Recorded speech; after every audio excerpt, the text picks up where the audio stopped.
Hello and welcome to a live stream panel that has been a long time in the making. Everybody's been asking for this. I've lost count of the amount of times over the last 5 years I've been running this channel that I get comments on YouTube and social media where RetroBlasting, Analog Toys and Toy Polloi are all mentioned in the same sentence. So I've known both of you for quite some time and I've collaborated with both channels, but it's the first time all three of us are here. So welcome Dave, welcome Michael. First of all, Dave, how are you doing today?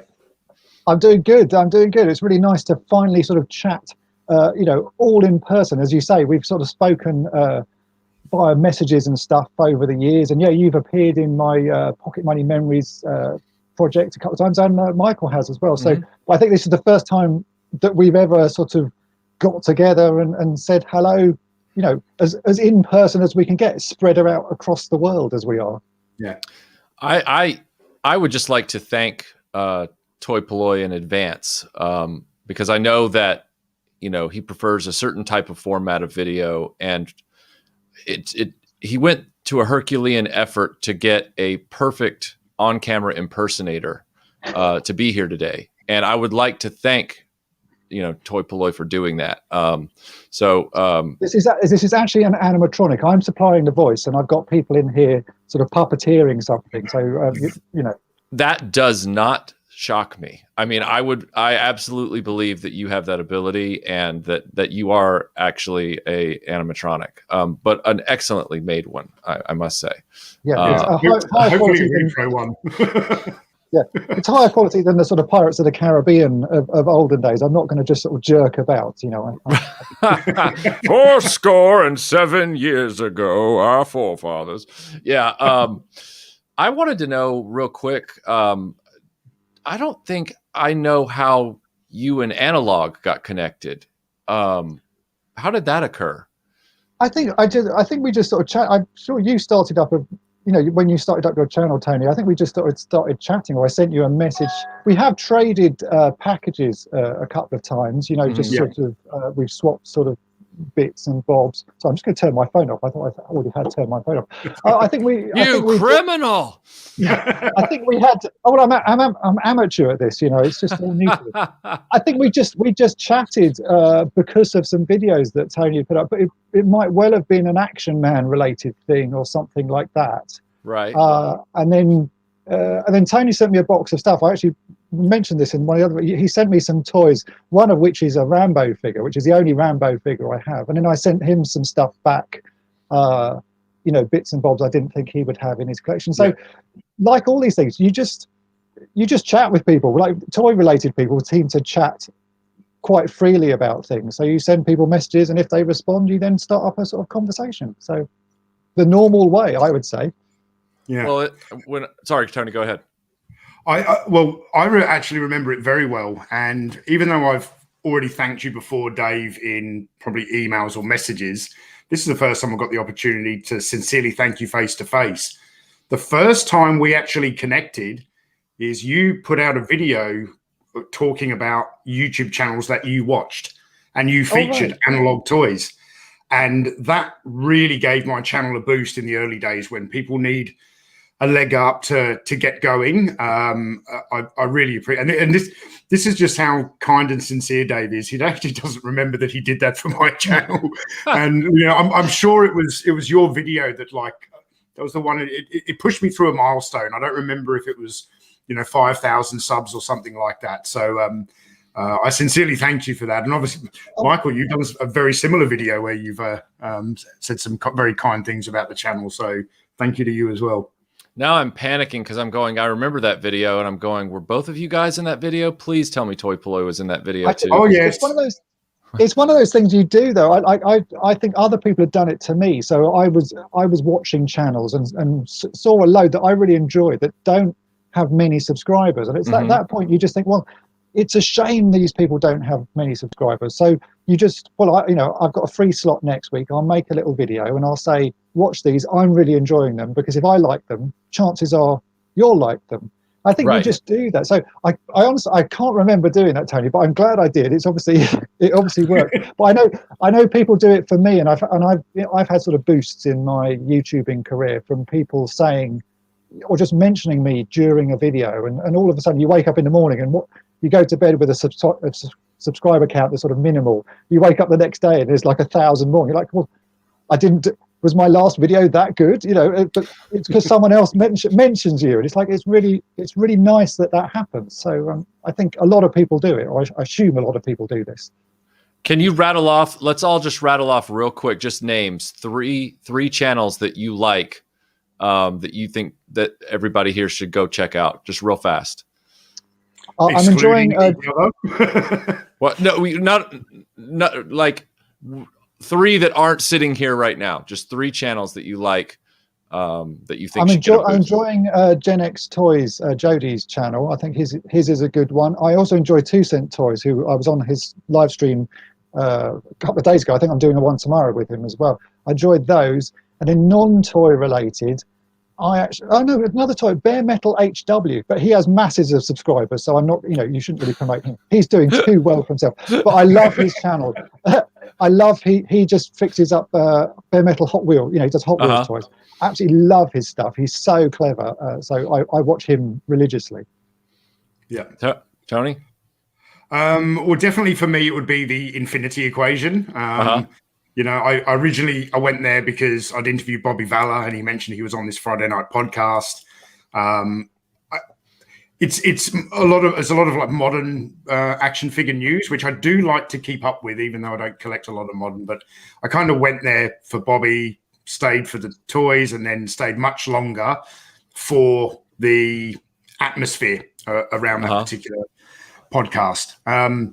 Another channel I particularly enjoy, which I think should have a way more subscribers, is another one that Dave mentioned, and that is our buddy Sal at 2 Cents Toys. Right. I've been on his channel. He's been on mine. I'm going to be on one of his streams tomorrow morning with Bobby Valla.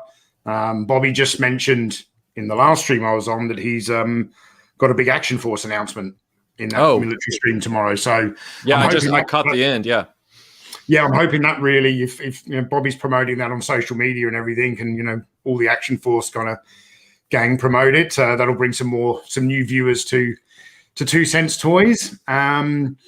And or the other channel. I'm going to give a shout out actually to Chris Miwa, who's a long-time supporter of the channel. I enjoy watching Chris's stuff. He's got a real mixture of stuff. He does cosplay and toys and all that as well. So the 3 I just would rattle off. And thankfully, you guys have mentioned a bunch that I would also have championed that I watch. But I would love to make mention of Movie Oubliette. They make very, very high quality videos and podcasts and pro level stuff. Very entertaining. Anybody who loves movies should be watching them. So that's Movie Oubliette. There's another channel I love out of the UK. Movie Oubliette is it's a joint UK, New Zealand / Australia production. I seem to have an affinity for those. And then the other one I love that's out of the UK is a guy called Stubagful. That's the name of his channel. It's STUBAGFUL. And he does television and movie commentary. He does a lot of Doctor Who, but he also does other television and movie commentary. Great sense of humor, really good style and delivery. He does these little stick figure drawings that are very signature of him, like these digital stick figures to kind of show visuals and do skits and stuff. You got to just go watch his stuff. It's really, really good. And then the last one that I would say is Matt Movies 611, because the guy is just so genuine about his love of film. So those are the ones I would shout out. Anyway, I just thought that'd be fun for us to do since it came up. So yeah, sorry, we've got some super chats here. Nick, thank you very much. He said, my son Jax has just got home and seen all 3 on screen together. We have a super excited 7-year-old here. Nice. I need to say a big hi to Nick and Jackson. I met Nick a few weeks back, and I gave him a load of toys for his son. So it's really nice to see them on the chat there. It is brilliant when you get to meet some of your regular audience members actually in person. It's only happened to me a couple of times, but It is. He's sort of been chatting with me for quite a long time. He's a big Action Man collector, so we have been sort of swapping toys and bits and bobs. And I know his son is big into Star Wars, and I just happen to have, surprisingly, a lot of Star Wars stuff in the loft that I didn't need. So I've sort of passed things over, and it's always nice that they go to people who are going to play with them. Yeah. And a super chat here from James Salzberg. Thank you very much. This is the best week I've had in 18 months. Thanks, guys. I think next week might be the best week I've had in 18 months. I'm going to be very proud of Iconicon when it's done, but when you're in the mix of it, I'm feeling you, Michael. Oh, yeah. How are you holding up, Toy Polloi? How are you holding up? I'm doing fine. You can call me Dave. It's just yeah. No, yeah. I'm fine. It's been interesting. This is my 4th live stream I've done, over the few days, and they're all different. I think this morning's was a bit stressful just because we had major technical issues from here to Japan, so it was a bit of a problem. But no, they've been good fun. It's been nice to sort of chat about different things, and it's always interesting to see people sort of chatting along while we're talking. So yeah, it's been good fun so far. I'll make this very quick. Tony, I'm with you. Like, I've been watching your daily updates, on Patreon, and yeah. I've been kind of getting into that delirious space where it's like, wait, that stream was 2 days ago? Really? I thought it was like an hour ago. Wait, what day is this?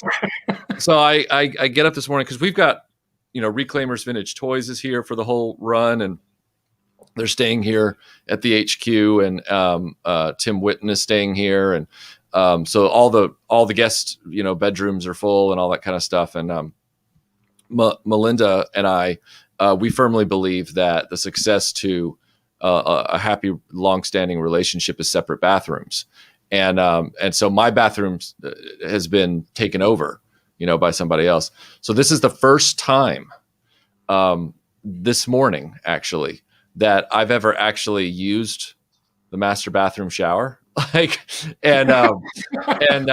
I kind of was like, I walk in, and I'd left my shampoo by accident in the other bathroom. And she's like, just use whatever's in there. And I go in there, and I'm like, it's like staring at Steven Seagal's arsenal of weapons. It's like, there's like 50 bottles that say shampoo. And I'm like, I'm too tired to figure this out. Like, I don't know. And I'm looking, and then I make a choice, and I'm going, I've never seen shampoo with the consistency and look of applesauce. But you know what? I'm all committed now. It was like choosing the Grail. Like, I had no idea what was going on, and I was too tired to figure it out. I was just like, so I'm not even sure if I'm dreaming or we're having this stream. So anyway. It's going ahead. For me, see, this is lunchtime. It's a lovely time of the day. I've been up for a little while. I've had a cup of coffee. I've had my lunch. It's, I feel quite awake. It's the first one that's been at a sensible time. Dave, when you started on YouTube, I feel like I was an early adopter as a subscriber to the channel, but I don't remember exactly when, because I'm into toy repair, and you certainly are the number one cookie biscuit for toy repair. I mean, when you were getting started and doing this, I know you were doing it as a passion. Did you ever think that it would cause a wave of, I mean, like, in other words, the maker movement kind of happened right around the same time that you were getting your YouTube channel going, as we all were, but yours is very much in that, maker space in many ways. Did you ever think that your channel would get as popular as it has? No, it's been a complete sort of surprise, really. I didn't intend to start a YouTube channel. I was we had my wife had some friends over, and this girl brought a new boyfriend that we hadn't met before, but it turned out to be James Bruton, who runs the channel X Robots. So he makes robots, and right. So I've shown him my sort of, my room here of stuff and what I do. And he was going, well, why don't you film this? People would be interested, go ahead and do it. So he sort of persuaded me to do it. I didn't have a very good camera or anything. I just sort of went and started it, and then was thinking, if I get to 1,000 subscribers, that'll be fun. It will be, I might make a little bit of money from it. Because this was a time when YouTube, you could monetize like right from the start. And Mm-hmm. but it took me like a year to get 1,000 subscribers. But I just sort of started enjoying doing it, and I started meeting people. Or people would chat to me and send me ideas, and then and now, 8 years later, it's snowballed into this sort of big event, really. And I get like constant messages from people asking me for suggestions on how to fix toys and that, and I really enjoy it. I like that sort of interaction. But no, I never, at the start, if I'd got 1,000 subscribers, I was going to think, oh, that's fine, I've had fun, and I might not have carried on, but I'd have enjoyed my time. Now it's almost impossible to stop. There's so many people sort of coming on board, and I feel I've got more to offer. I've got fixes coming out of my ears, and I've got piles of toys that you can't see down here of things to fix that people say these are particularly hard. So I just going to keep on going. My goal for this year is to reach 50,000 subscribers. Whether I do that, I don't know. That's my sort of dream of the year. But if I don't, I'll carry on and I'll do that next year. Well, I want you to know that I am sincerely planning on starting a support group. I'm going to call it Decade Under 100, and it's all for YouTubers that have been on YouTube for over 10 years but have never made it to 100K. And I just I feel like we all need to. It's a challenge. The 100K mark seems like like when I first started, it was like an impossible dream, and now it's still an impossible dream. I've been doing this. It's that sort of thing. I've never, I know I'm getting to 50,000 subscribers, but that's 8 years of my life has taken me to get that far. Can I be doing this for another 8 years to get that silver trophy off YouTube? It's a challenge, but whether I can do another 8 of this, who knows? I'll be nearing retirement by then. Yeah, I was joking with a friend of mine who he lives in Falmouth. I went to England in September of 2019, and I actually had hoped to meet up with you and a few more people on the journey, and then the logistics just blew up and things changed and whatever. But I was joking with my friend Ben, and who lives in Falmouth, and he said, "What are you going to do when YouTube sends you that little thing?" I said, "I don't even know when that's going to happen." I said, "I'm like in a horror movie where you're running down a hallway to that door at the end, and the door keeps getting farther away. Like it says, like I don't know if I'm ever going to reach it." But I joked with him. I said, "If I ever get that 100K silver plaque or whatever," I said, "I'm going to come back here to Cornwall." I said, "And you and your wife are going to go with me to the seaside cliffs, like somewhere near Tintagel or something like that." And I said, "And we're going to recreate the beginning of Last Jedi, where you're going to be walking through this, your wife is going to be walking through a shoulder bag, and she's going to be coming up through the cliffs and everything. And there's going to be this guy standing there with his back to her wearing like an RAF jacket. And she's going to reach into the bag and she's going to pull out that little silver thing, and it's going to turn around. It's going to be me. I'm going to take it from her, and then I'm just going to throw it off the cliff." Like, she, Ben was like, "That's pretty funny." And I'm like, "Yeah, but it won't happen until 2050. So, I mean, whatever." I think it's one of those things. Like, I would love to get one, but I don't feel YouTube ever help you get there. No. YouTube do absolutely nothing to help. People assume that that YouTube are out there behind you, helping you, and it's like, no, YouTube makes everything as difficult as they possibly can to get anywhere and get anything done. Right. And so it is like a sort of kick in the teeth. Here's this silver plaque that we've not helped you anyway at all, but take it, because like, there you go. But it really is. It's just me. They might as well scribble on the back "and we hate you" on it, like in big letters. Here's your trophy, but we hate you, because they do nothing. I woke up this morning to a copyright strike on a live stream from like 9 months ago. A live stream? Okay. I woke up 2 mornings ago to it was yesterday morning, to a copyright strike on one of those classics in 60 seconds that I did 9 years ago. Yeah, it was The Big Country with Gregory Peck. And I was like, that video still hasn't gotten 2,000 hits. I'm just going to delete it instead of putting up with your garbage. Whatever.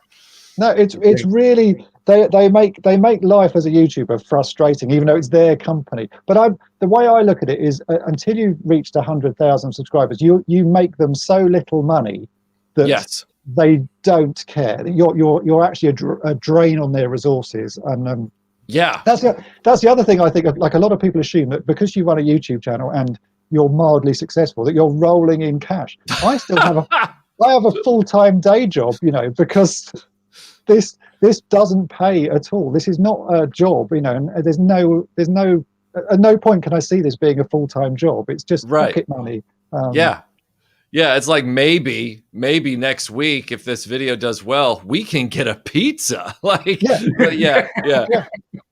I do videos. Like, sometimes I will buy a broken toy specifically to do a video, and if I manage to get the cost of that toy back out of the video, I feel I've done well. But 9 times out of 10, like I did one a few months back, putting the arm back on a Jabba the Hutt. I specifically bought a Jabba the Hutt with a broken arm, and I've yet to make the money it cost me to buy the broken Jabba the Hutt off that video. It's just, it's. I've got so many videos like that. We've got quite a few super chats to catch up with. So first of all, Jody, thank you. He's this is going all the way back to when we were recommending channels. A quick shout out to Liar Convoy, of course. Thomas is a good friend of both mine and Michael's. Monkey Boy Cloth Cat, thank you. He says 3 heavy hitters, so cool. We are blessed. I'm glad you feel that way. Jody also says a big shout out to Dusty Toys, Huey, Tony's youngest fan. He's a 10-year-old Action Man fan from England who has started his own YouTube channel, and he just has this perfect British accent. It's fantastic. Is he a British? Made of cardboard, huh? Is he British? Yeah. He's okay. So because the way you said that made it sound like he was this perfect impressionist or something, and I was like, oh really? no. I need some pointers. I need some pointers. A World Made of Cardboard, thank you. He says, I woke up Thursday thinking it was Saturday because of the movie watch along. It felt like Friday movie night, so the days are mixing up for us too. And thank you for that message, because now I'm really confused. Whoa, Salvador. Thank you very much for the generous super chat. Says, I've been waiting for the stream since I found all 3 of your channels. 3 of the best, most upstanding, polite, and handsome gentlemen I've ever had the privilege of considering friends. Truly the 3 best voices in the YouTube toy community. Wow. That's really nice. Yeah, very, very nice. Thank you, Sal. And Wolfie762 says, out on a morning walk, but listening, would not miss this conversation for anything. The Allied Forces of 80s toy channels. That just piqued Michael's interest. Yeah, especially given that I know for a fact that Tony really loves Band of Brothers, and I really love the RAF, so I could be air support for his paratrooper unit. Oh, Mr. Lurch's Things, thank you for the super chat. He says, making money from YouTube, ? Oh, you make me laugh. This vintage stuff is expensive. Yeah. How many times have you... I already know the answer. You've bought a toy that you need to complete a video maybe 5 years ago, and that video still hasn't covered the cost of that toy you had to get, that you might not have even wanted in your collection, but you had to have it for the video. Often. Very often. Oh no. Michael looks like he's going into the confessional. Black Star, Lone Ranger and Zorro, Inspector Gadget, He-Man, which I haven't purchased, thank goodness. All the G1 Transformers, Starcom, Willow, Crystar, Batman the Animated Series, Captain Power. Oh gosh, there's too many. It's embarrassing. Defenders of the Earth. It just keeps going and going. Yeah, I think people don't realize the work that goes on behind making videos, and especially certainly with my restoration videos, people just assume I sit down and film something. but generally there's probably 2 or 3 months worth of preamble that off screen of sourcing parts and fixing things, or if it's something I've never fixed before, chances are I'll buy another one that's broken to have a go at fixing it so that I know what I'm going to do will work. So yeah, things take an extraordinary length of time and an extraordinary amount of money. I'm just doing one now, actually, which I can show you. You can all have a sneak peek, because this guy's coming along in a few weeks. Wow. Laser light Skeletor. So this has been on my workbench for, I'm going to say 4 months, something like that, 5 months, maybe more. But he's coming along. That's been, it's been a long project. These things take time. You recently got a broken one of those, didn't you, Michael? I did. It's in rough shape, but it was a childhood survivor in that sense. Yeah. I suggest you watch my videos, because there is a guy called Barbarossa Customs who makes replacement parts for them, and you can get every part for it. Good. I will be doing that. So he's very useful, and so he's been helping me out with that. And then I've rewired it all, because you have to get the right bulbs, because the bulbs have to be a very specific little bulb. I mean, it's a lot of work. These projects are a lot of work. I think people don't realize what goes on. And I watch all of your stuff, Dave. I just wanted to reassure you that I every time you come up with a new innovative solution, or you've come up with a new way, even if it's a basic fix that nobody ever thought of with a specific material, I'm always watching. I secretly lived in hope for 4 years that in the time it took me to restore William's R2-D2, his Meccano R2-D2, I was like, well, he's not complaining and I haven't found a solution yet, and he's very patient. And I was like, if I wait another month, maybe Toy Polloi will have the solution. And I just kept watching your playlist, like, come on, Dave, bring me home.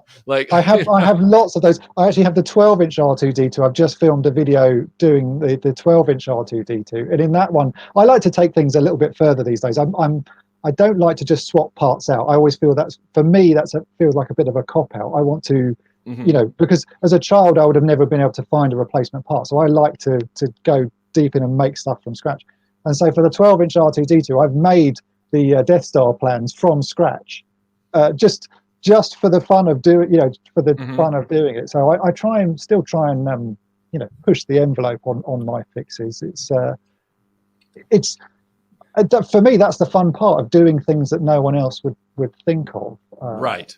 But things, as I say, you probably didn't wait as long as some people. Jeremy from Tokyo Toy Bastard, who I did a thing with earlier this morning, he gave me some Proton Packs for the real Ghostbusters figures. And they were in my to-do pile for 5 years. Yeah. I mean, that's not abnormal, though. No. It just, every time I looked at them, I thought, I'm sure I could work out how to do this, but nothing sprung to mind. And then all of a sudden I think I was fixing something else and just thought, oh yeah, that'll work. And that was it. That was the trigger. And so he got his things fixed, but 5 years late, but he got them fixed. Mm-hmm.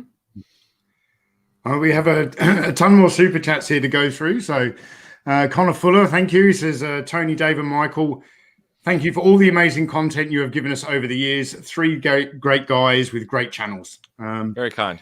Thanks, I would like to take a quick moment, actually, to also thank the people that help us out behind the scenes, because it's not just 3 great guys. I've got moderators. I've now got background staff with the live streams and things. And obviously there's Mrs. Analog Toys, Mrs. Toy Polloi, Melinda. So thank you to those people. Yeah, no, I need to say a big thank you to Mrs. Toy Polloi. She puts up with an awful lot. As I say, she is the only person that helps me with stuff. Although Toy Polloi is essentially a one-man project, but she puts up with the idiocy that is my toy collection. Jody, thank you very much. Said on behalf of Plockman, he could not make it. Opinion on Captain Sargon's height: he would have been made slightly taller to increase his imposing nature if the tooling had been available. I'm going to go straight out and say that would have made him far too cost prohibitive. For Captain Sargon, they used the basic Action Man body. They just molded it in a different plastic and printed circuitry on him. So yes, he probably would have been a better character if he was taller. But I understand why Polloi did that. They would have to go and make a completely different body. I've been chatting with Greg Hughes. I think you know him as well, don't you? I do. And I think it was the cheapest option. Swap the head and stick some things on his chest, and that will do the job. It would be odd as well. Like Action Man is a very universal sized figure. The ones that stand out that don't work are the Intruder, who is like strangely tiny. I actually have one. I've got one here. He's strangely tiny compared with Action Man. It's like it just doesn't work with the rest of the lines. Like, why is he like this? So no, I would agree. I think they are all a universal height. And Michael, I know you're a huge fan of action feature gimmicks. Mm-hmm. The Intruder gives you a bear hug. He does. I can't do that on mine. Let me see if I can do it. Mine is really, really delicate and a bit broken, so I'm not going to put. But if you sort of push his back, let me rotate his arms up. Yeah, I'm seeing it. There you go. Wow. You can see him sort of. Yeah, it's a strange figure, and that's all he does. That would have provided me minutes of fun. Yeah. But surprisingly, I think he sold quite well, didn't he? Even though he's a pretty hideous thing.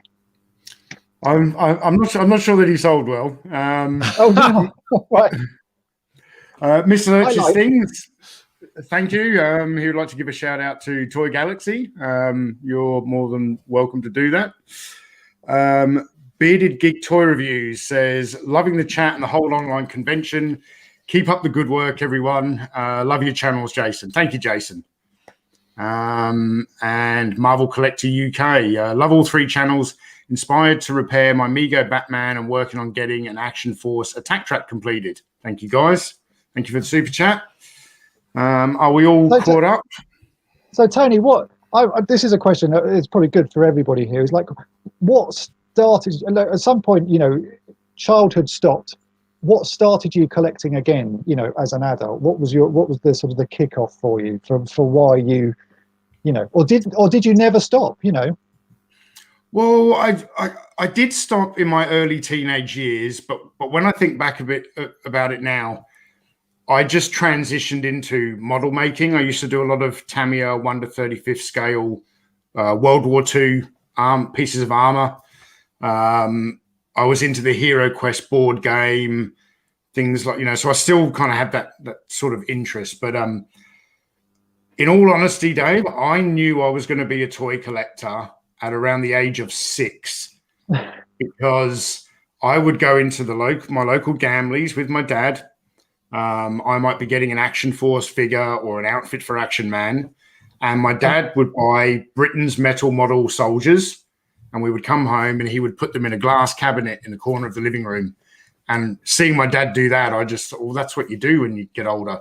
So that made me really look after my toys, because I thought, when I get a bit older, I've got to start buying glass cabinets and put them in glass cabinets. So it was born into me. So I'm going to say, if you went to Gamleys, did you live on the coast somewhere? Because I only ever remember Gamleys being on the coast at the sort of the south of, or the southeast of England, maybe something like that. Yes, I grew up in Worthing, just about 20 minutes outside of Brighton, and there was a Gamleys right in the middle of Worthing. I thought Gamleys were everywhere, but no, I only ever we, I grew up in London, sort of the London area, and so I only ever saw Gamleys whenever we went sort of on camping holidays, which was always around the coast, sort of Suffolk, Norfolk, and those sorts of areas, and they were only ever in coastal towns. So that's it. My only sort of reason for thinking you lived on the coast. Yeah, that's it. He's deduced where I grew up.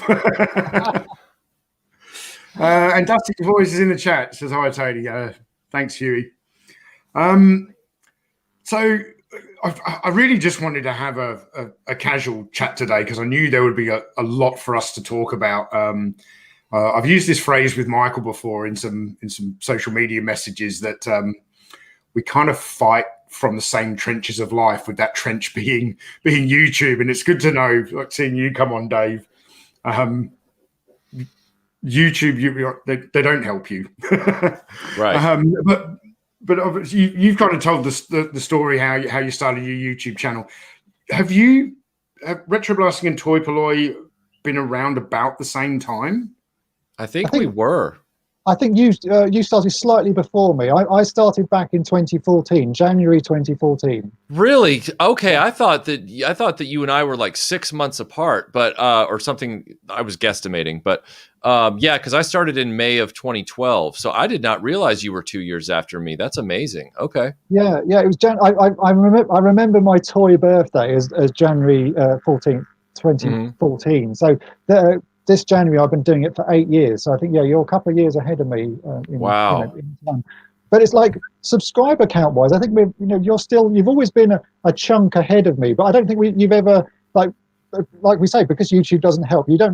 Nobody seems to get a big burst ahead. It's just you seem to sort of move at the same speed. All of us seem to be moving. Well, I have seen some channels that came after both of us that got bursts ahead, and I won't go into that because I don't want to bring our wonderful conversation down into the grumps. But it really is. It's like YouTube's helping somebody. But yeah, like you and I, it's an authentic, and Tony as well, of course.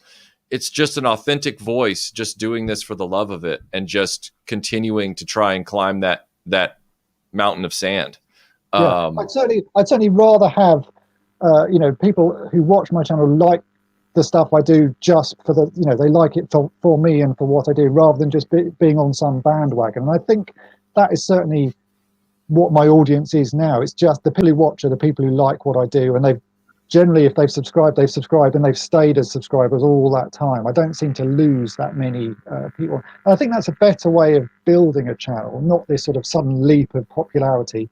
Let's face it, none of us are particularly young, attractive, or female. So we have all of that against us. I've seen some, there are some other YouTubers out there who are young, attractive, and female who do sort of toy stuff, and it's like, I almost feel that's an unfair advantage on their part for being a middle-aged, grey-haired man. Well, yeah, and a lot of it too. I think that's the one thing that will keep the middle-aged, gray-haired man viable in this retro space is by maintaining the authentic voice and just the real information and just the passion for it.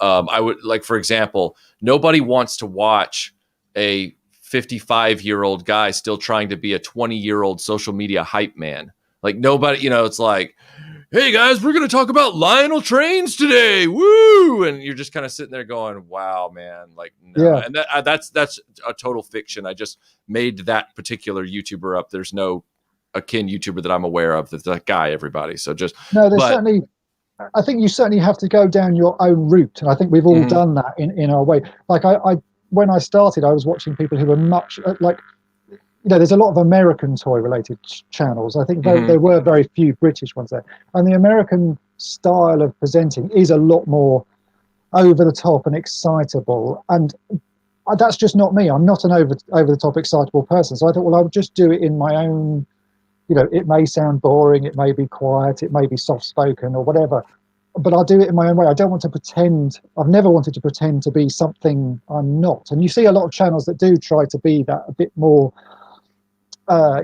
inflating their personalities to a point that it becomes annoying. Yes. Almost. And I think so. I've never tried to do that. I've always wanted to be, and I think we all do that. We are ourselves, warts and all. So if we're a bit grumpy or if we're a bit, whatever, or I repeat myself a lot. I say so a lot. I mumble a lot. That's just me. And I see people complaining in the comments about me repeating myself or saying so a lot. And it's like, well, don't watch. I'm not going to change. And it's not, most people enjoy that. So stop it. If you don't like it, don't watch it. Right. Yeah. And I think that's the real thing. I'll be real quick because I definitely want to see this Laser Pants super chat. But, like you were saying, now there are these other people who have seen that there's fertile ground in our space, to capture the attention of a lot of these viewers who are into retro toys and pop culture and retro properties that go with them, like the cartoons and stuff.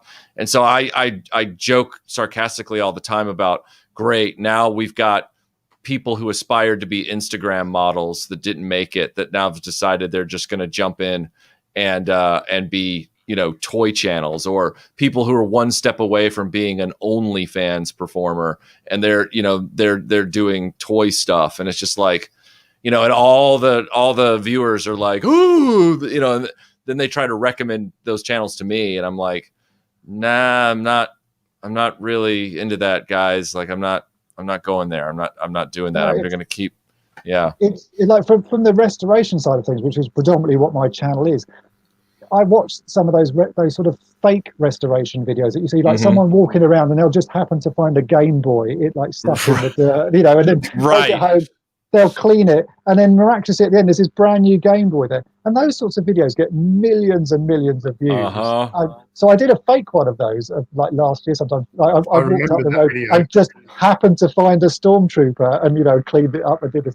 And the amount of like the comments on it, people, this is rubbish. This is like, yeah. But oh yeah, it made me laugh. I don't know what your problem is. That's the thing. Laugh. I've noticed that we can't even jokingly get away with what other channels legitimately get away with. It's crazy. And the other thing I just wanted to quickly mention, very short, Dave, you just mentioned that you have a more soft-spoken and calmer sort of delivery, all that kind of stuff. I have, for years now, I have been peppered with messages of positivity about my channel from people that are not in the United States. Like, there are all these people who are like, I have a lot of viewers and supporters that are in the UK and Australia, and they're like, you're just like, you tap into my sense of humor, you tap into the way you deliver stuff, and I don't know what that is. But I take it as such a compliment, because I don't want to be some like showman. Like, I just am not. It's just ugh. So I think with all the YouTube stuff, if you are yourself, people will like you. If you're pretending to be something, that's when it becomes quite grating, or it's insincere. And I think the whole point about doing, certainly for my channel, is I'm quite sincere about what I do. I like the toys, and I hope that my enthusiasm for the toys and for fixing the toys is what encourages other people to have a go as well. They can see that I get a pleasure out of it, and so they could get the same pleasure by doing the same thing. It's not like we all have our run-ins with Star Wars collectors, and people say that we're ruining toys for everyone and that.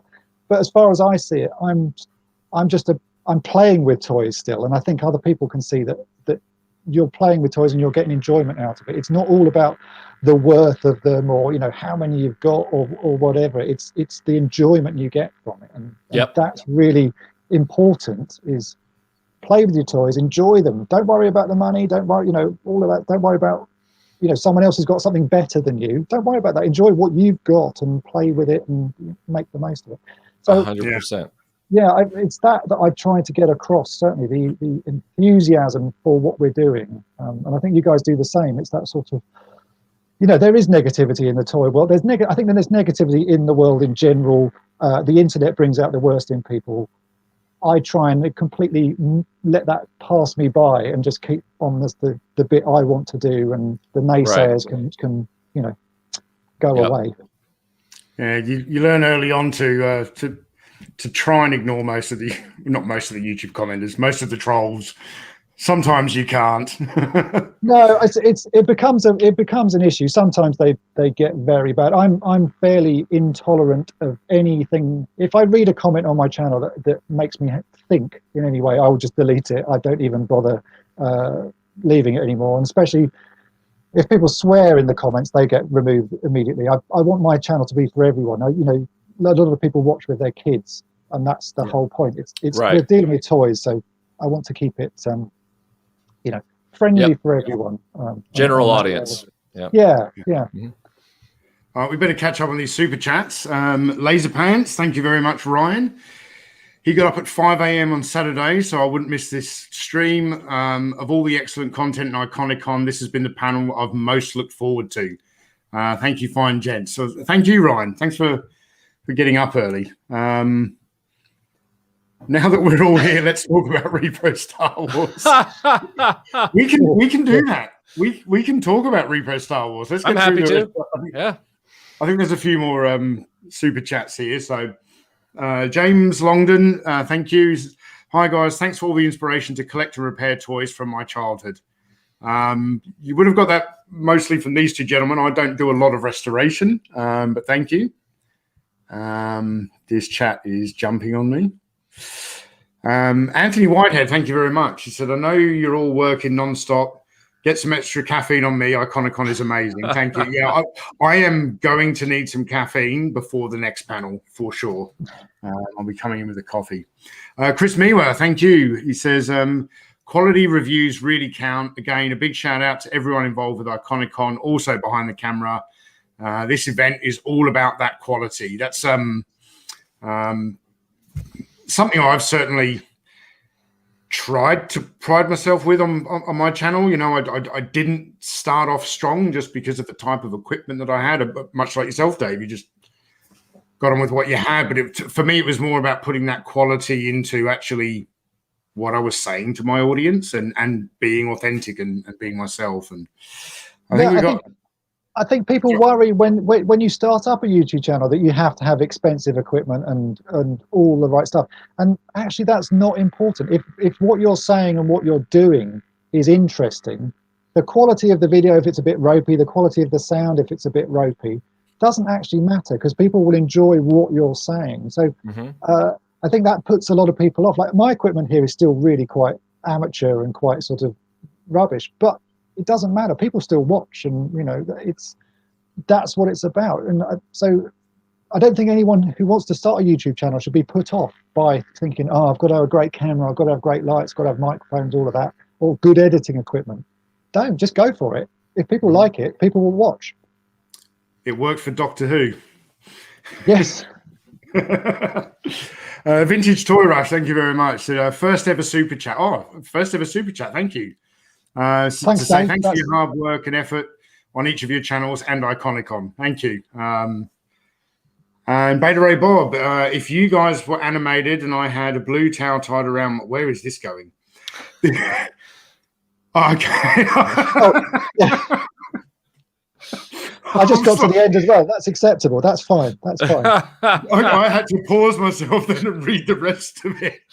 Yeah. If you guys were animated and I had a blue towel tied around my neck, this would be like watching Super Friends on Saturday morning again. Like I didn't know where that one was going. I was like, oh God, is this a David Carradine thing? Oh God. Wow, Ronnie James. Thank you. Ronnie, you have been very generous during this entire convention, not just with myself. I saw Ronnie drop a few big super chats on RetroBlasting as well. So thank you very much. And he just says, great stream, really enjoying Iconicon. So awesome. So do you guys feel quite proud when you see other people trying to copy your sort of style of videos and things? Because I see people like there's quite a few sort of new restoration type videos and restoration type channels out there that essentially mimic what I do. So they have a green cutting mat and you see their hands and they're doing work and that and they're talking over it. And I actually feel like they may not do the greatest job or whatever, but I actually feel quite proud that is, it's a definite copy and a sort of homage to what I'm doing that they're trying to do themselves. I think it's quite nice. I'll tell you, Dave, the reason people have peppered me wondering why when I do current restoration videos like the Defiant or the recent Cobra Stun or anything like that, the display stand for Star Wars, they're like, how come you haven't gone and gotten one of those? They say, how come you haven't gone and gotten a mat like Toy Polloi uses? I'm still using that terry cloth towel. Yeah, that I've been using yeah. And part of it is just because, well, I've always had no problem working on the towel and there's no reason for me to go get that. But the other reason is that they'll complain at you for not having the Toy Polloi mat. But then if you get the mat, they'll tell you you're ripping off Toy Polloi. Yeah. So it's like, okay, which grief do I want more? And I just sat there and I was like, you know what? I'm just gonna stick with the towel because I know how YouTube works, meaning everybody out there in YouTube. And I'm happy with my towel, and it helps me not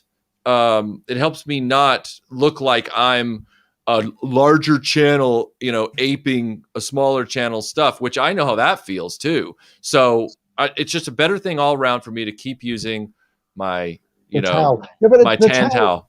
That's become that's like your signature, you know, your signature piece. It's like the green cutting mat for me is now my signature piece. Yes. In fact, I swapped. I got a new one like last year sometime, and I threw my old one in the bin. And then someone said to me, "Don't do that. Auction it." And I auction it, and I was like, "What, really?"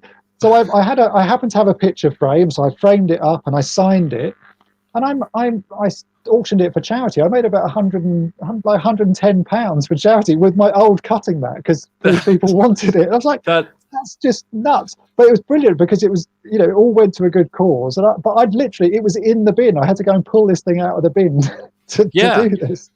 That's awesome. That's awesome. But it's become this sort of iconic. It's just literally a cheap cutting mat that you can pick up on eBay. I think they cost about £5. You know, they're nothing. Yeah, it's an iconic thing now that people want that.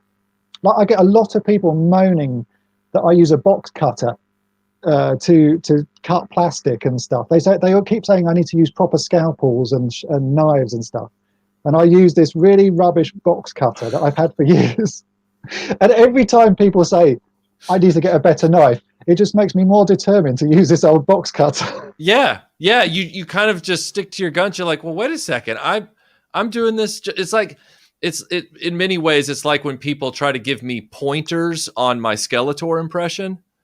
And I've now gotten to the point where I'm trying to be polite about it, but I'm like, look, man, all the videos I make are for laughs. They're all for jokes. And I'm glad that, you know, you feel like there's a better way, like with the box. There's a better cutter for plastic. Yeah. There's a better way. It's like, I think everybody, for the most part, is happy with the way I'm doing it. So I think it's like I get a load of criticism about how I use Photoshop, you know, for making stickers and that. The amount of, if I put up a video showing that I made some stickers for something, there will be comments in it saying you're using Photoshop wrong. And I'm like, well, for a start, that's my day job is using Photoshop. So I'm obviously quite good at it. And right. There's no such thing as using Photoshop wrong. If the end result looks like what I wanted it to look like, it's like saying you're using a pencil wrong. It's like, well, no, I'm, you know. So I think people just like to make helpful suggestions and that. Like, how many times do you get asked to send Broken Vader to me to fix? Oh, look, I'm gonna just let this out there since, you know, we're having this chat. It's not just the supporters or the viewers or the commenters that have been asking me that a million times over the years. Send her to Toy Polloi, send her to Toy Polloi, send Broken Vader to Toy Polloi. Broken Vader has tried to escape 5 times in a shipping box to the UK to get to you. So, I mean, he's with them on this one. And I'm like, I can't let you out. That's like letting out Winston, our cat. I can't do that. Like, you're just going to get into trouble. Well, so no, he's the channel mascot. That's the thing. You can't fix something when everybody knows his name. You know, that's the thing. Broken Vader with arms. That's just Vader. That's boring, isn't it? You know, it's right. And people keep asking me to fix him. They beg me to fix him. Oh, yeah. Please fix him. He was supposed to be a restoration video. He wasn't supposed to be a character. He showed up in that one video for the last 17 at the beginning as a joke, and because I thought of a good scene with this little guy, and then I was going to fix him, and then everybody was like, no, he has to be in the videos all the time. And so now it's just like with the cutting mat. It's like, okay, well, if I fix him, then half the people are going to complain. If I don't fix him, people are still going to complain. A lot of people think there's multiples of him. There aren't. Look at the videos. If you look at the videos, Dave, you will, as a toy restorer, you will notice better than anybody because of your eye for detail. It's the same one for the last 7 years. There aren't multiple armless ones hanging out. There's the one. So like when I took him with scratches on the helmet and everything, and same scratches on the thing. When I took him to Melbourne, that was like a big deal because I was like, well, I took him with me to the UK after I bought him one summer coming back from the UK as a child. So it's only fitting that he goes with me to Melbourne. Back in the UK, he had arms, but he goes with me to Melbourne. And that was like, I had to be kind of protective, because it was like, if anything happens to him, he's the one it. and only. Yeah. No, I have some action men that appear in quite a lot of my videos, and they're ones that I could fix, but I don't want to. I like the fact that they are. Yes. I've got one that's got like pinholes in his cheeks, and someone's also put like pins in his ears and that. I like him. I call him Pinhead. But like, if I fixed him, he wouldn't be the same. And it's like, so he's been forever in that's what he will be forever, is like that. And I've got another one that I used to call Crackhead, but I decided that wasn't a particularly good name. He's now called Spitz, because I think some kid had trodden on him, so his head is literally sort of like falling apart. Like, right? It's just, I just like the look of him, So I think, that, like Broken Vader, if you fix him, it's not the same. So he's got to always be the same. So I'm sure people will continue to want you to send him to me. But if you sent him to me, I wouldn't fix him. I'd put the wrong arms on him or something, just to make him like, put Chewie's arms on him or something, just to make him more unique. It's not. But Timothy Ward here is saying both Melinda and Spock warned you not to fix Broken Vader. No, I mean, and again, like, we've had, discussions about, whether or not he can be trusted after he's fixed and all that kind of stuff. And people have actually sent me arms in the mail, and I'm like, I've got them. Like, I've got his arms. Like, I've got them. And they're like, oh, I know, but maybe these are better condition. And it's funny, the people, and I'm glad people get invested. I really am glad people get invested in the content like that. And in our characters, and meaning all of us, what is that's what I wanted to ask you both. I'm glad my brain is getting old, and so sometimes I go off on tangents and then I come back around. What do you both think, as YouTubers that have such generous and wonderful audiences, and we have a lot of cross-pollination in this community that we're part of donations? Like, I mean, getting donations. What's the most amazing, surprising donations that you guys have gotten in the course of your YouTube journey? I'll let Tony start. That way. No, which way is he? That way. I'm down under, mate. Wow. I mean, where to begin? George Aitken, like, I never would have completed my Action Force video series or collection without, I certainly would have, but it would have been a 3-year journey instead of only being 9 months or something. My Boulder Hill review, which just premiered before this stream, that was a donation from Jody. I'm overwhelmed, but interestingly, I don't. When I look at the bigger toy channels in the space, and I'm talking about the ones where it's more of a manufactured product as opposed to, an authentic personality, just like you say, Dave, coming on and doing something that you really enjoy. Maybe they do get donations. I mean, I can't watch that kind of content. I'm not slamming it if people like it. It's not for me. Right. I can watch both of your channels, and because it is what it is it says on the tin. It is Michael French, it is Dave, and you're not putting on an act. It's the kind of content that I enjoy. So I don't know that I've never seen those big manufactured channels have a community like them around that. Maybe there is, but I'm not going to sit there and watch all of their content just to try and figure it out. Right. But I don't think so. I think the authenticity of our channels is what has built a community like this. And I certainly know, like, a lot of the guys on my Patreon, they're also sending stuff to each other now constantly. It's like they've gone back to being friends in school again, and they're like swapping toys with each other and stuff. It's fantastic. No, it certainly is not. I never expected to get sent stuff, and I don't. Right. I don't have a PO box or anything like that, so I don't have my address out there for people just to randomly send me things. I always, if people chat with me, and I'll sort of give out my address carefully to who I choose. But yeah, I'm always amazed at what people will send in. and they're really nice things, and it's always, it's not stuff I will sell. This all goes into my collection because these things then have a new story for me and a new memory. You know, I know who gave me these things, and I try and keep quite detailed notes of what gets given to me by who. But yeah, it's you know, like for being a British person, accepting gifts from people is actually quite hard. Just generally, we're not known for our you know, it's quite hard to accept donations and things. So always nice. But I've had some amazing stuff. But yeah, as you say, Tony, having Patreons is lovely. And I'm always really very amazed at how generous they are just to help me fund the channel and keep doing stuff. Because as we've discussed, YouTube doesn't pay you a great deal. So it's their sort of input and that stuff that helps you produce new videos. But yeah, and like in recent months, Daniel from Canada sent me an old Bob from the Black Hole. That's right. I saw that video. And I was, you know, it's absolutely amazing. I never thought I'd have one. This was his childhood. He actually sent me his entire childhood collection of Star Wars figures and stuff, because he said he no longer had it. I think he also doesn't have any kids that would be interested in it. So as he liked my channel, he said, so that was, you know, an amazing sort of donation of things. And then that laser light Skeletor I showed you, that was Bass from Holland.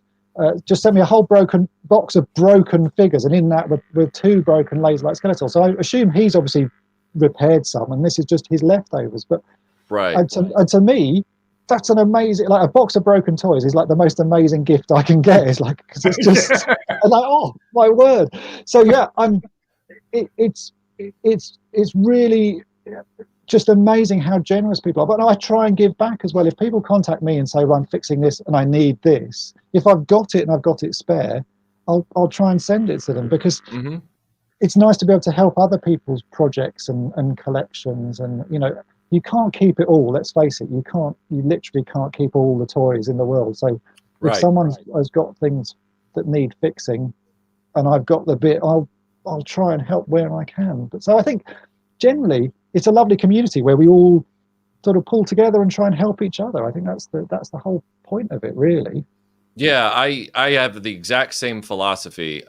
You know, I told everybody on Patreon, and I know that this community is on a number of our Patreons. A lot of people cross over, but I told them, I said, you know, I started my Patreon because you guys demanded it. Like, I'm at a place, you know, in my head, like you're talking about, where accepting gifts is something where it's like, oh no, please don't trouble yourself. I've always been that way, and I'd rather do for others than have them do for me, which I know is kind of messed up, because it's like you got to let people do for you as well. And if they, you know, you have to let people who are like-minded like you be like you, or else you're a hypocrite. And I get that.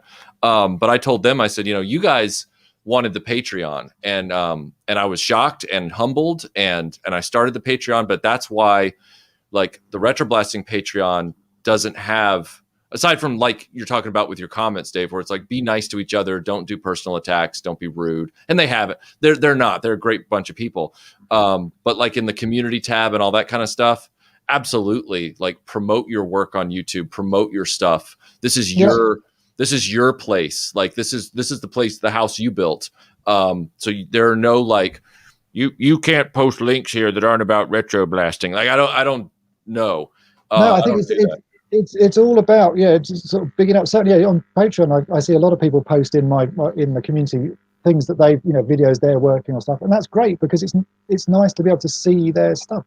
But like, even last weekend, I went out with Mrs. Polloi, and there's a shop here called Poundland. I've been searching for these like really cheap Transformer figures. I think I must have driven about 140 miles to try and find these things that are only worth £1. I found like the nuts of a toy collector. So I can't reach them, but they're over there. So I bought 4 of them. There's 6 in the collection. So I posted a picture onto my Instagram, just like, because I was really excited. I found 4 of them like this.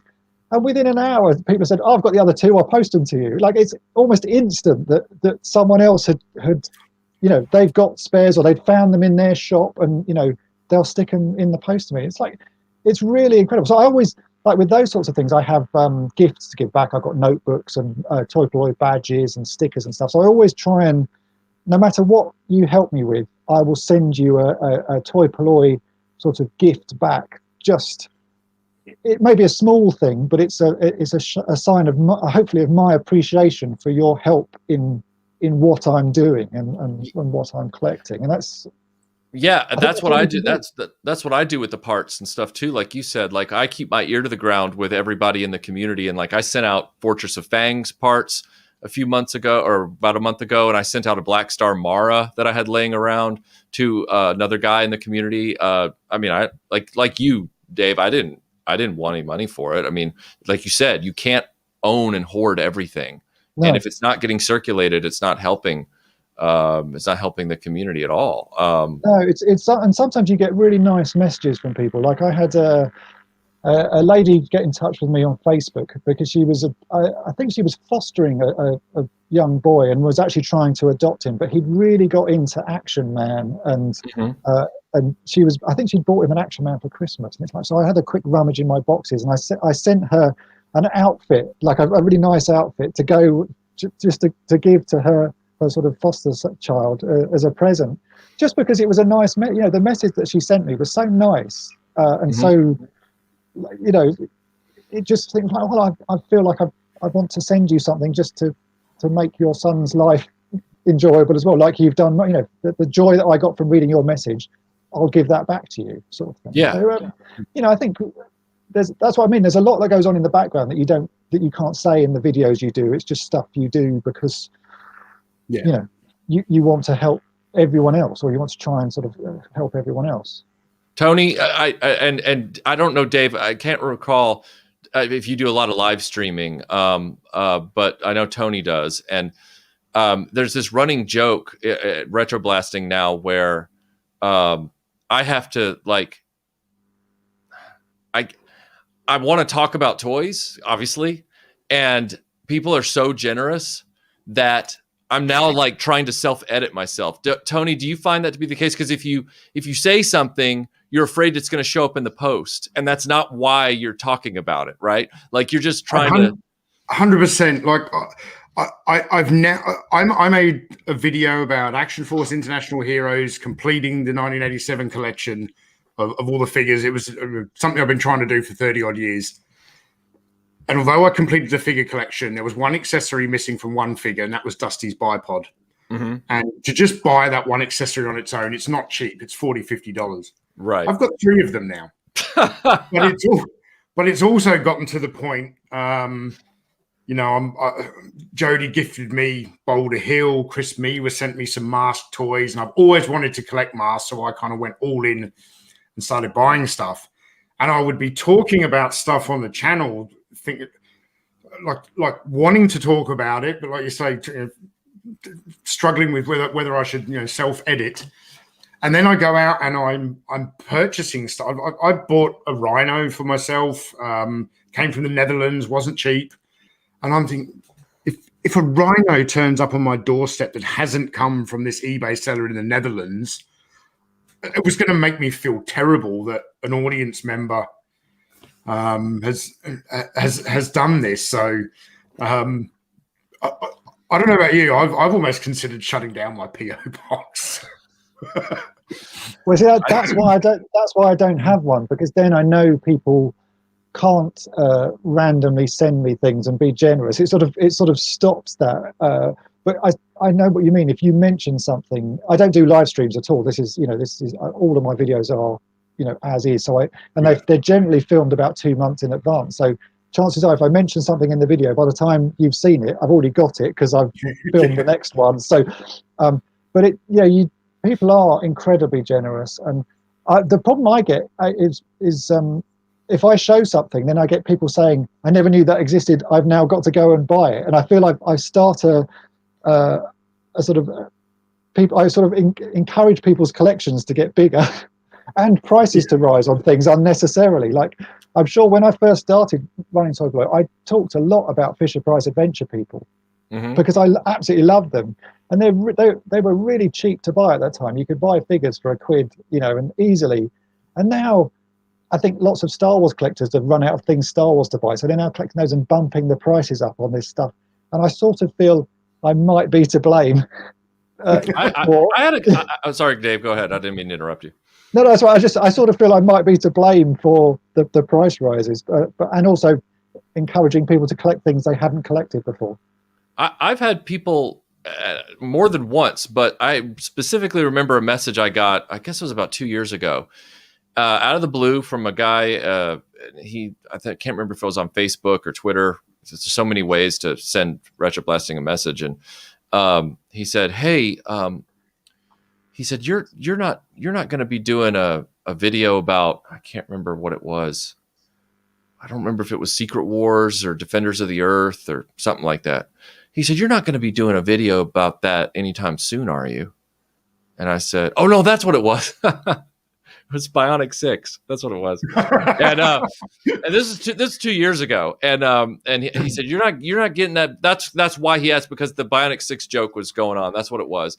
He said, "Your Bionic 6 video isn't coming out in the next few weeks, is it?" And I said, "No." I said, "I'm not anywhere close to having that ready." And he goes, "Good, because I haven't completed the toy collection yet. I still got a few pieces, and I just don't want you putting that video." He didn't say it like that, but he's like, "I just don't want that video getting out there and suddenly everybody rushes off to buy Bionic 6 stuff because I'm this close." It's like, I'm really close. And so, Dave, yeah, I feel you. Like I've been told, and I don't know if it's really true, but I've been told that when I do a video about a toy line or something like that, that there's like an interest spike on the secondhand market.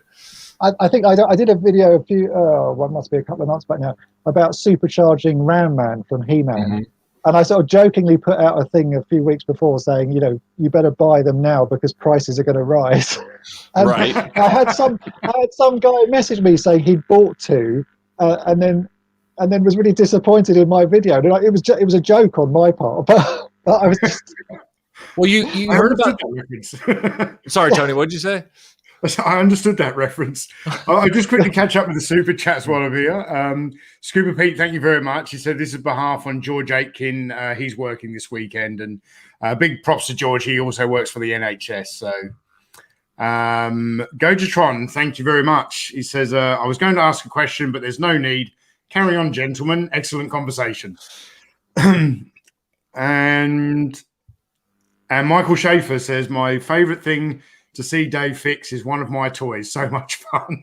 Yeah, Michael very kindly sent me it was a massive box of Transformers. I think it was the remnants of his sort of childhood Transformers collection. I've been slowly working my way through most of those, or the ones that anything that's not damaged is always a bit disappointing to me when it arrives here, because it's like, well, what can I do with it? I can't film it or show. But he sent me quite a load. So I think I have here definitely one of his, which is his Soundwave. So that's what I like most, actually, is when I get sent a load of stuff and I can then include it in videos and show someone's childhood thing that's really been battered and played with and done what you would expect to do with a toy, play with it and break it, that I can then fix it up and show the person again, what's going on. I did another nice one recently, actually, was the Mego Buck Rogers Starfighter. That was for a guy in the States who unfortunately is a bit poorly, but it was nice to be able to do that for him, because I think it doesn't make him any better, but I think it sort of cheers people up to see their stuff sort of fixed up. And I was able to return that to him, so he's now got his toy how he wanted, and that's for me, that was the important thing, that he got this thing, nice. It was a stressful project. It was a very stressful project, but actually the end result made it worthwhile. Yeah. Do you guys both get? I would love to find out this from both of you. Do you guys? Because this is our passion. That's why we started our channels to begin with.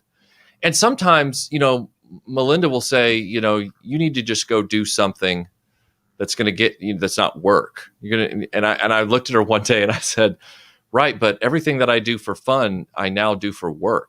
And she goes, well, you need to try and find a way to separate. So do you guys? I love just tinkering with something to relax. I love fixing a toy, for example. That's how I started doing that before I ever had a channel. That's why, because I love just tinkering with something, fixing it up, examining it, making it better. It's very relaxing for me. Unless, of course, it becomes a trouble project, but that's a whole nother thing. Do you guys ever feel like with your toy collections or with fixing stuff, or with Tony, if you go into your collection room and you're just looking at something, do you ever feel like if I'm going to be in here expending this energy, I should have a camera on to create content? Or do you guys have a healthy way to separate and say, no, I'm just going to take this time for myself with this hobby that is also my content? Very interesting question. I think because I keep my basically the editing studio where I edit the videos, I do most of that on an iMac. When I'm not on that, if I'm watching your two channels, I'm normally in the living room with a laptop. Because the editing station is in that room. It's like I like you said, I go there to write a script or to edit. And sometimes I do stop and think sometimes. I just sort of spin around in my chair and think, when was the last time you just sat here and observed your collection or moved a few things around? Not because you're grabbing some stuff for a video. I think for me, it's more, it's when I get something new in that I've been hunting for and I've purchased. When that arrives, it goes through a period of not going straight into the collection and goes onto the kitchen table first. And I like to, take everything apart and clean it when I get a nice vintage toy. But I struggle a bit now separating the two. I think after 5 years, it certainly becomes. My room is more of a workspace now than a collection room. But I do come up here and I will fix things just for myself without filming, just because I like fixing things or things that I just want to tinker on myself. Because sometimes the projects I work on aren't very interesting for most people. And I think I try and keep the projects I do that I film are things that a lot of people will be interested in. But a lot of the toys I collect, I don't think anyone actually cares about. They're not things that are wildly collected. So I do those sorts of fixes for myself. And especially if I collect Skeletors. I've got lots of Skeletors. I've filmed quite a few fixes on Skeletor, but I get new ones in all the time. And I enjoy just fixing them up, but no one's going to want to see me fixing up like the 30th Skeletor. So I literally just come in here and I, play with them and fix them up. But it's hard. It's a harder mix. I work at home anyway. I work downstairs. My day job office is sort of downstairs, and this is my relaxing room, I suppose. But it's also now a bit of a work room. So I spend my time between the two, properly working and toy working. Right. I've had that issue, with the balance thing. So, but thank you, Ryan, for the super chat. Sorry, Michael. No, I was just going to say, but I do now try to take time for myself where I go, no, I'm turning the camera off. I'm going to concentrate on this and just enjoy the fix or the rummaging or whatever it is. Yeah. I think is that why you took up archery?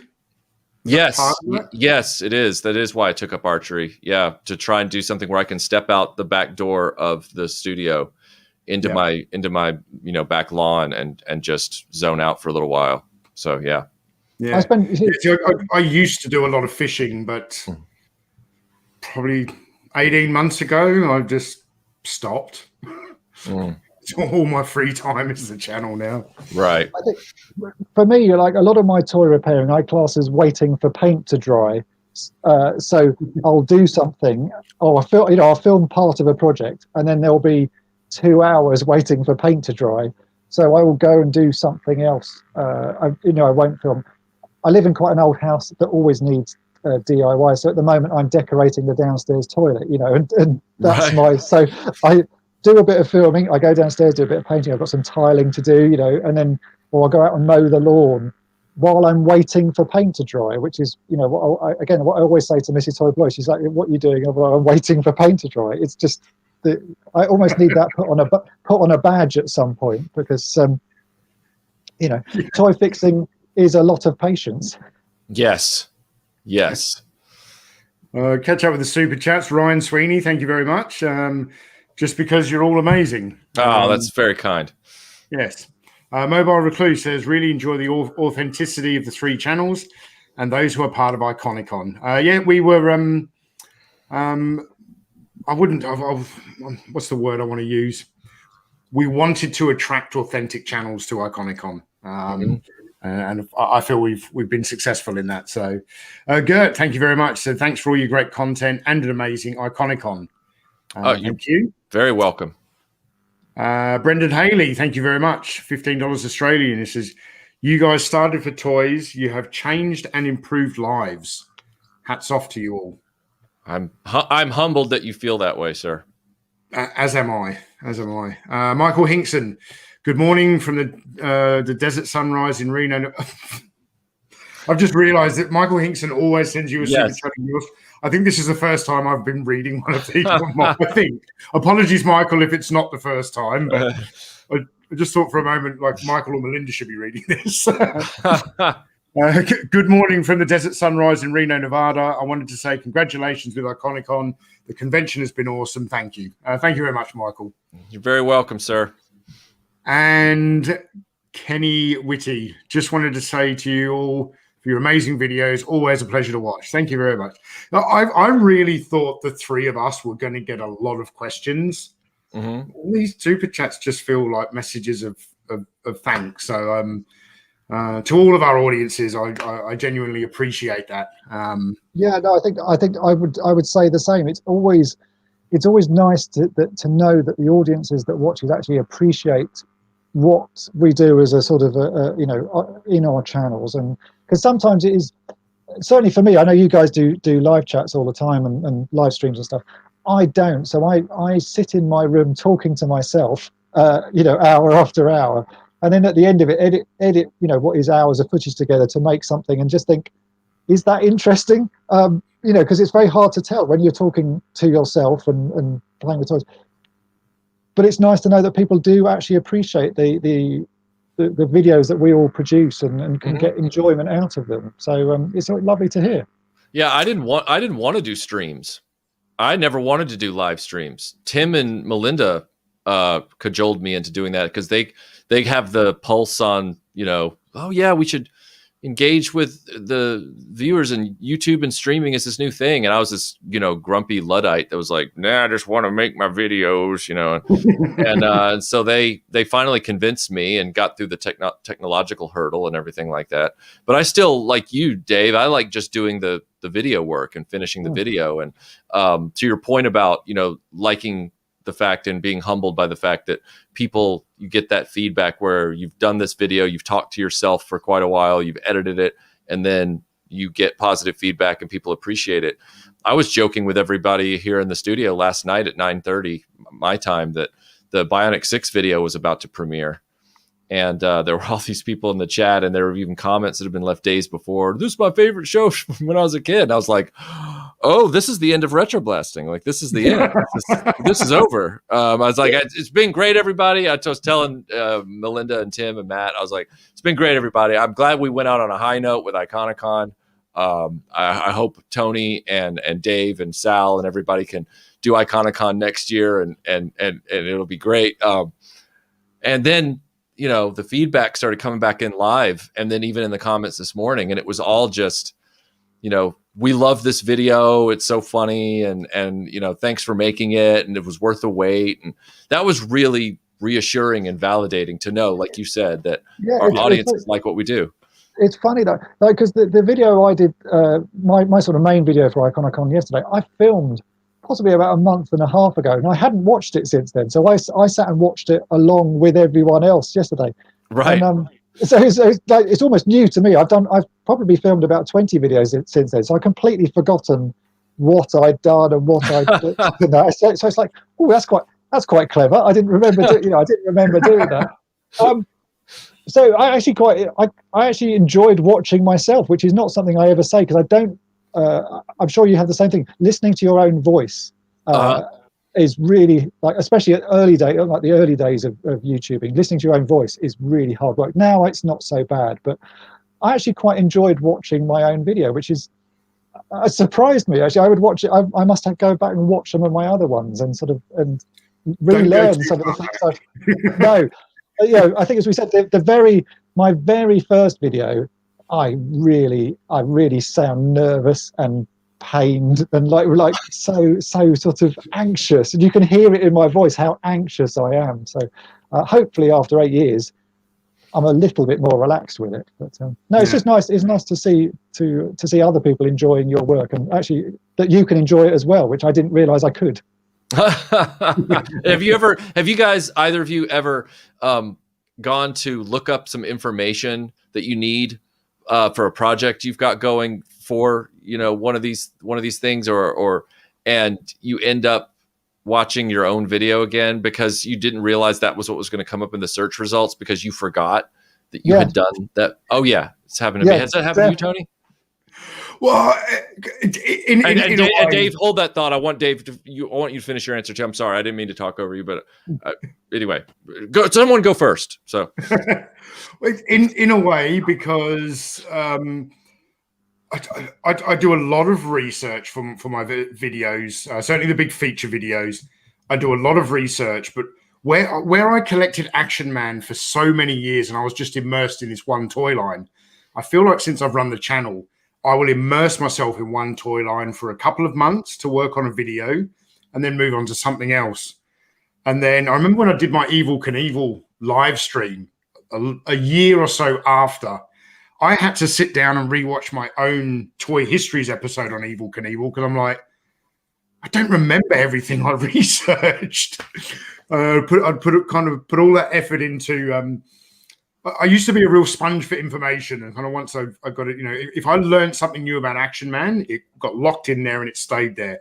Mm-hmm. I think now I'm doing this in a much quicker rate, trying to do these videos that I do all the research and it just doesn't stay there anymore. Right. And Dave, what were you going to say about that? Like for me, it's similar for me. I will be fixing a toy and think, I'm sure I fixed something similar like this at some point, and then I'll have to go back and look at an old toy and think, oh yeah, and then I'd go and watch, find the video and sort of skip to the bit where because I literally can't remember every toy I fixed. I've done nearly 800 videos. I think people assume that you can remember everything that you've ever done. I get, and I'm just like, I'm nearing 50. My memory is not what it used to be. So I try and keep notes. Like a lot of people will message me and say, what's the paint number for this figure? I don't know. Go and watch my video because I'm going to have to go and watch my video to tell you the paint number. I literally cannot remember. Yeah. It's do I have a magical memory for every paint shade? What color is Luke Skywalker's hair? I literally cannot remember. I did it on the film. So go and find that one. You'll get the answer. Right. So I rely on my own videos for remembering how I fixed stuff. Yep. It's age, I suppose. Yeah. Well, look, gentlemen, we're at time, or we're a minute over, and I don't want to run over because I think Sal's got a video premiering, and then we didn't even talk about repro. Oh, well, that sounds like a completely different live stream. We should do that though. We should all get together and do a repro live stream after Iconicon. If you're game, Dave. Yeah, let's do it. Let's do it. All right, cool. All right, Stifka, Josh, thank you. He just says the three of you brought me back to collecting. Iconicon has been amazing. Thank you very much. And Raymond says, I've finally been able to see an Iconicon live stream in real time, and I'm glad it was this one to start. You gentlemen make up a unique and powerful triumvirate of passion and talent for the history/love of toys. My humble thanks. That was a mouthful. I don't even know what triumvirate or whatever it means. Well, I didn't want to say threesome. We're a trio. Yeah. Thank you very much, Dave. My wife sincerely thanks you for every time she comes home from work, and I have Lego and plastic nippers all over the kitchen table. My pleasure. I've learned to use. It's now my go-to option when I'm trying out a repair. Like, I wonder if Lego will do it, because I learned that. I think I've tried to get some sponsorship from Lego, but for some reason they don't like me.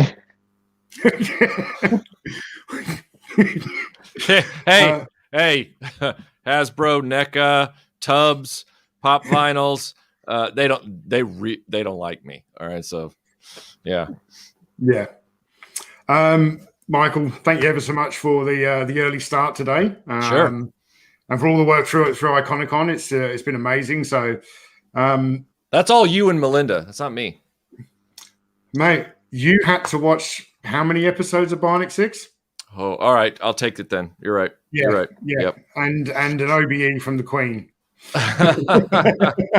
So, all right. Yeah, we got to wrap it up there. I want to jump over and see Sal's stream, and then I've got one last thing to announce though, and I'm going right back to the start of the stream. Two quick things I'd like to say before I jump off.